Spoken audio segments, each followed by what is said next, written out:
Uh, uh, uh, uh. Biggest.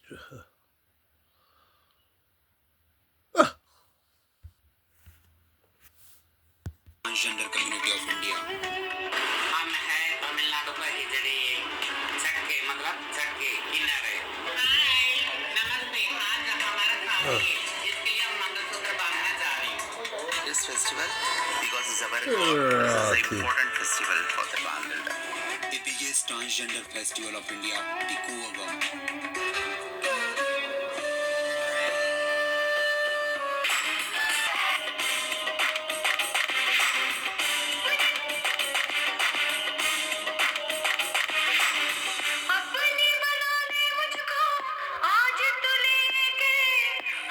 Outside.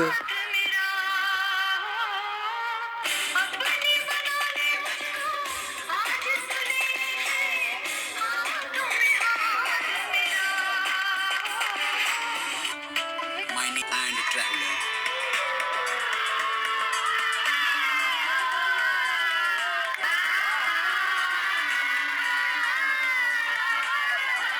I arrive in Kuvagam, a small village in Tamil Nadu, to document the life of the transgenders of India and celebration of the biggest transgender festival of India.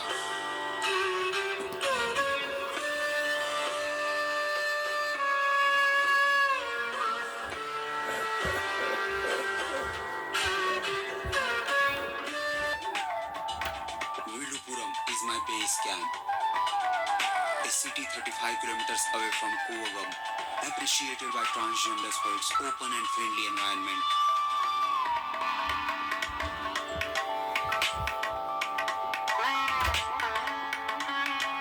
In Vilupuram, I am staying in a hotel, where almost everyone living is transgender except me. It's rotted. In first episode, we have seen the difficult and harsh life of the transgenders. I get beaten. In this episode, we will explore the festival more deeper. Like transgender marriage, sex, and a unique beauty pageant contest of transgenders. Outside.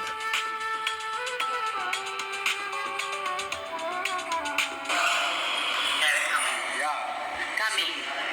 Yeah, I'm going in. Cover, shoot. Okay. You under me, Aja. Outside. Okay. Alright. Raj. Hi. Hello. Coming, आप लोग this Kuvagam Hi. Hi. I'm in Miss Kuvagam. Preparation. Ready for interview. What the hell?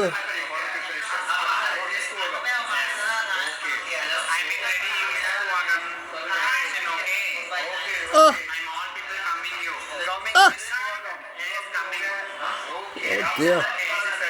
Oh no. While on the road back to Kuvagam, we had Koods, a local Tamil Nadu drink made up of a ragi and broken rice, which gives strength to the local people who work in the paddy field. What's that pork and rice? Also, Nevin gave me some important knowledge of why thousands and lakhs of people come to Kuvagam every year. Men's, no, they will pray.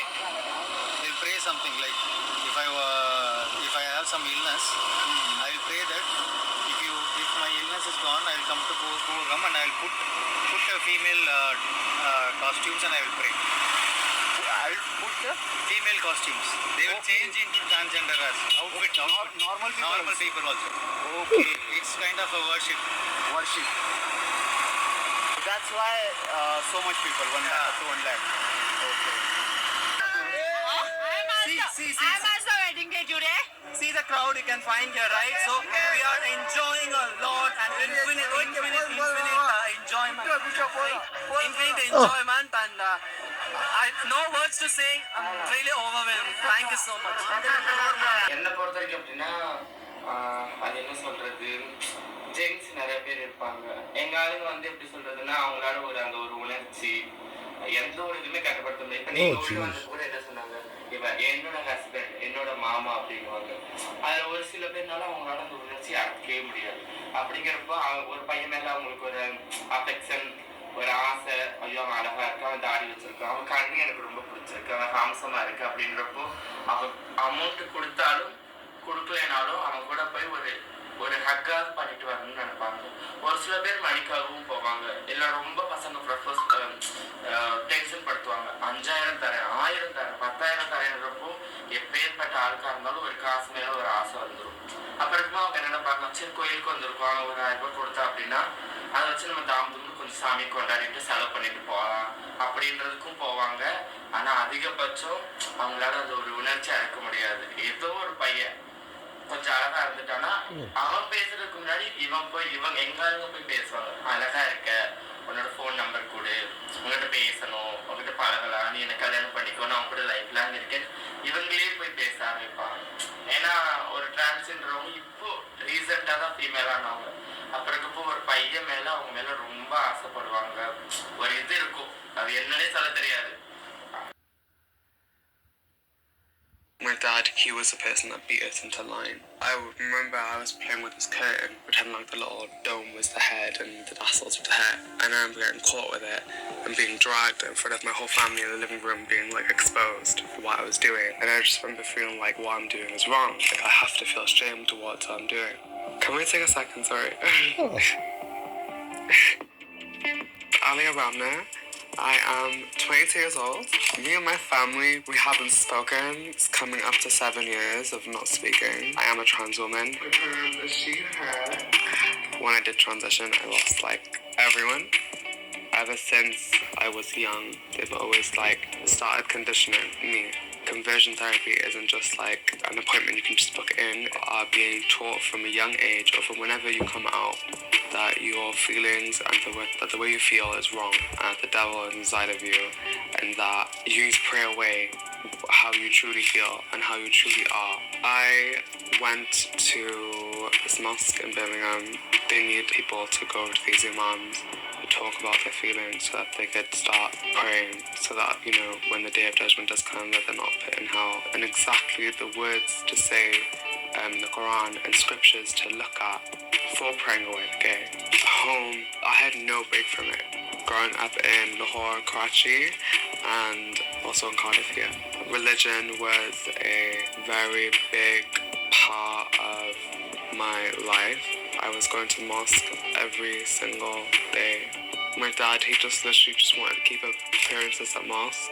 He prays and goes to Jummah and has the front of a good Muslim man. To me, he was literally just like someone who was an imam who was there to teach me how to pray and how to be a good Muslim. And if I wasn't doing that, he was the person that beat us into line.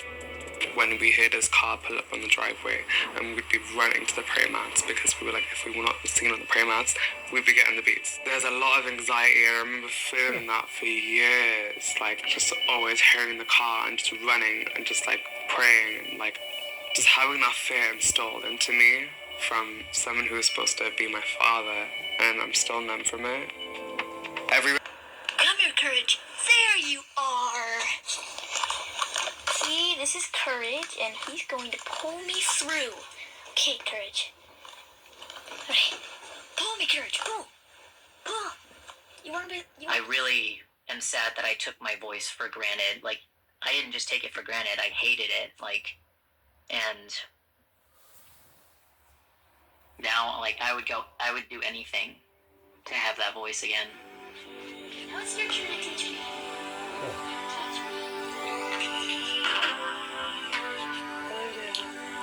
What's so funny, Daisy? Come back out with me later, okay? Say hi, Mom. Our goal here is to offer gender-affirming There is a substantial body of research that shows these treatments Treatment for gender dysphoria is proven to be life-saving medical care. It really comes down to how uncomfortable with their body Deciding to permanently alter the body. do they want to change those body Therefore, they're detransitioning. Nobody. Enough children have already been victimized by this barbaric pseudoscience. Ridiculous. Like how childhood was ruined. This needs to stop.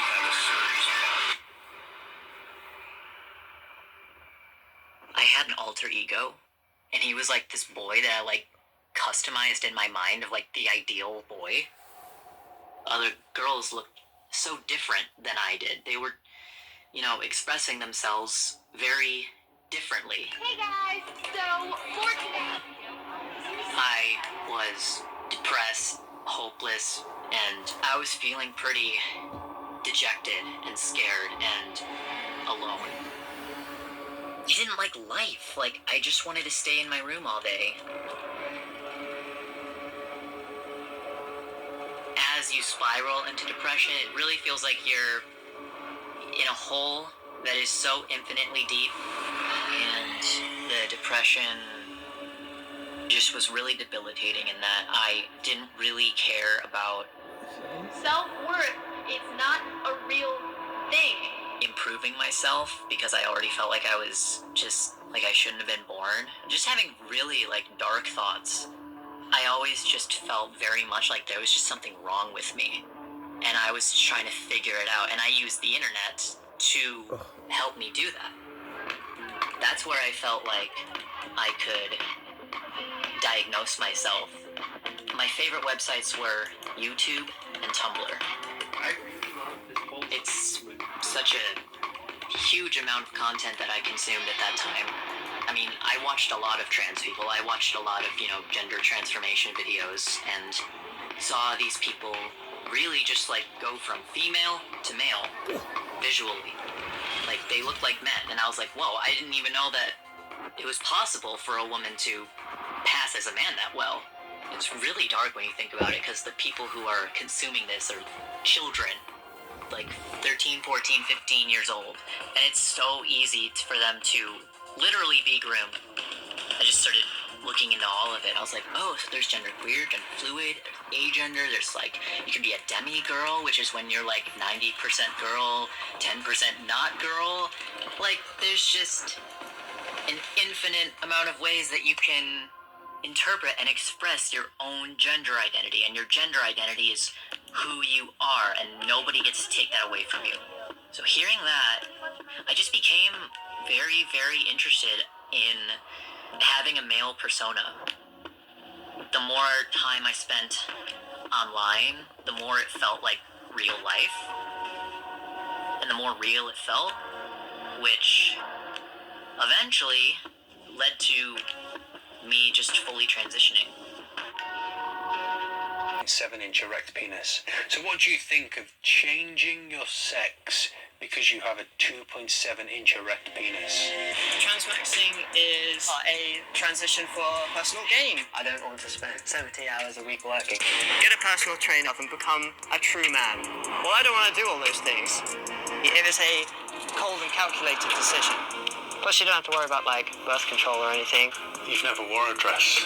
No. And does your boyfriend know about the transmaxing? This removes testosterone. You should potentially change your sex just to get your cheaper car insurance. Of Life Uncovered, I'm entering the controversial world of transmaxing. What is transmaxing? Well, according to the Transmaxing Manifesto, it's when a man transitions to become a woman, not because they identify as a woman, but because they think life as a woman is just better, and they want all the apparent benefits of being a woman and operating in female spaces. The Transmaxing Manifesto walks men through all the positives of female life, such as cheaper car insurance. I'm on my way to spend a few days with Sammy, who started their transmaxing journey a little over a year ago. So Sammy identifies as a transmaxer. The idea is that Sammy didn't have much luck in relationships and love as a man. The kind of transmaxing ideology has told them that if they transition to a woman, they'll have a lot more success. So Sammy is kind of very much into that transition and has agreed to talk to me about it. It is undeniably a controversial topic, potentially the most controversial one of this Life Uncovered series. How you doing, Sammy?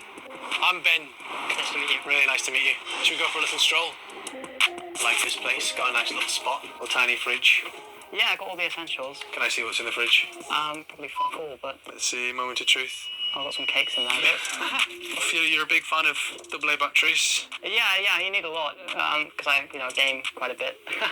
Can you pull out the pre-transition clothes just so I can Sure. This is old Sammy. Flannel shirt.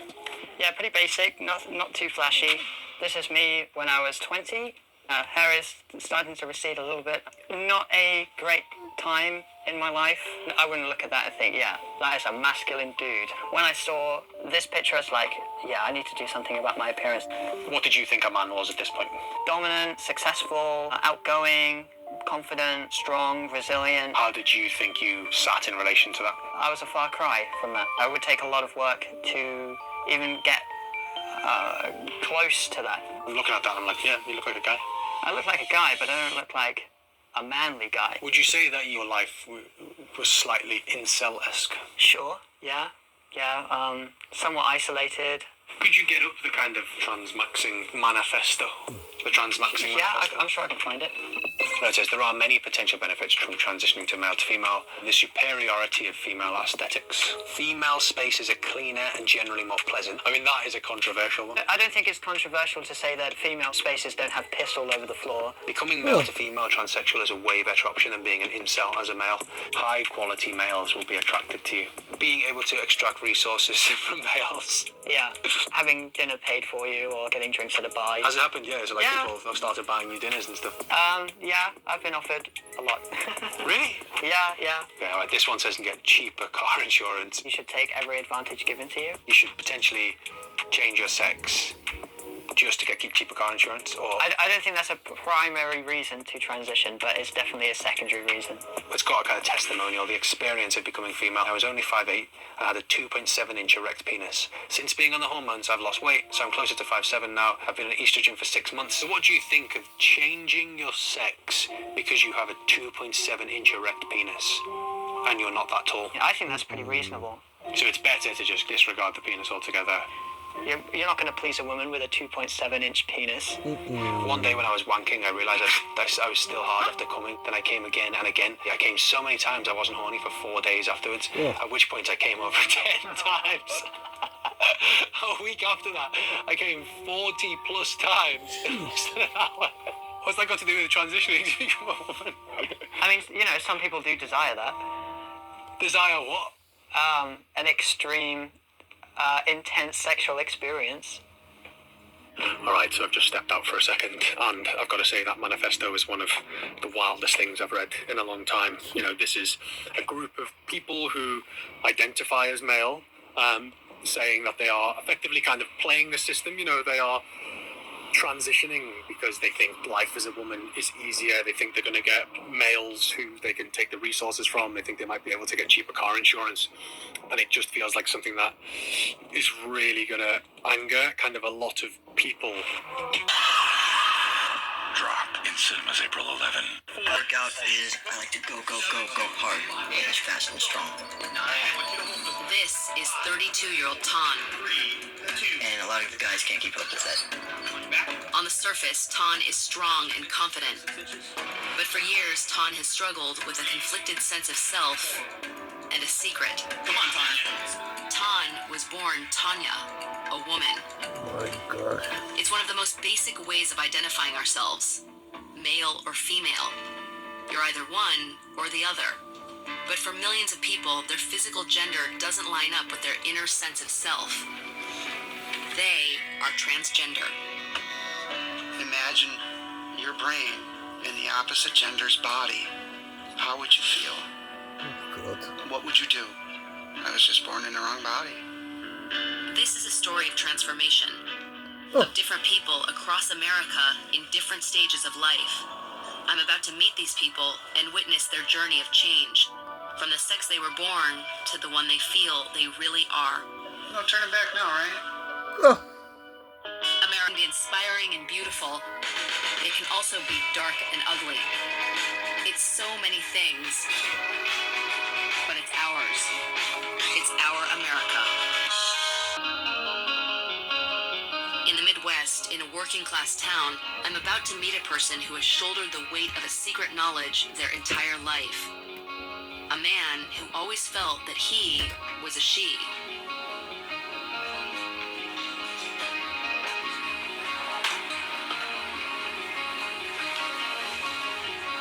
9 years ago. This was me. Wow. 42-year-old David now lives as a woman. A year ago, he began taking estrogen, and he recently changed his name to DL. What's it like to look at this picture? Who is that? Right. That's, yeah. Who is that? It's very odd to look at that because I don't identify with that at all. Was there a certain point when you said, I feel more like a woman? Did you identify with being a woman when you were a kid? I can remember just wishing I was a girl. And I remember things that I think, well, that's a huge red flag, but I didn't understand what was going on, and I did everything I could to bury it. Trying to live as David, DL denied her feminine self and chose the manliest of jobs, firefighting. When I made the decision to transition, I would look at the guys just thinking, what are they going to think? What are they going to say? What are they going to do? And I told them I'm transgender. It was pretty quiet. In the end, people said, well, hey, do what you got to do. If that makes you happy. But the real challenge came in DL's life outside work, the life she constructed as a typical man. I did those things that you're supposed to grow up and do. I had the wife, I had the kids, a beautiful house. We had everything. DL tried her best to be a good husband, a good father, to be a good man. But after years of living a lie, DL began to drink and reached the point of suicide. She could no longer hide. The more I tried to repress DL, the more destructive I became. I was going to be me, or I was going to die. The price I've paid in being me has been huge. I've lost my home, my family, everything that took 20 years to build. How did the kids take all of this? They didn't take it great. My oldest boy, he's 16. We're not talking right now. As far as the marriage is concerned, it was pretty ugly. I mean, the feelings of betrayal, deceit, the lies, the pain I've caused my family. It's hard to live with that. What do you see when you look in the mirror now? I see somebody who's in between. I mean, I've come a long way, but I still see that guy. DL tells me that to shed that guy forever, she needs to make even more radical changes. I'm gonna have a nose job, get a much more feminine nose, something more like that. Cheek implants, make them fuller, like this. And then I'm gonna have a breast augmentation. Do you have plans to do your male parts as well? Yes, eventually. But that doesn't help me fit into society. Nobody sees that. So that's not what determines society's view of whether I'm a woman or not. This does. In just a few days, DL will fly to California for her surgery. Life is not great. It sucks in a lot of ways. But I'm really hoping to come out the other side in a better place. It's obvious that there is just a loneliness about her that is really palpable.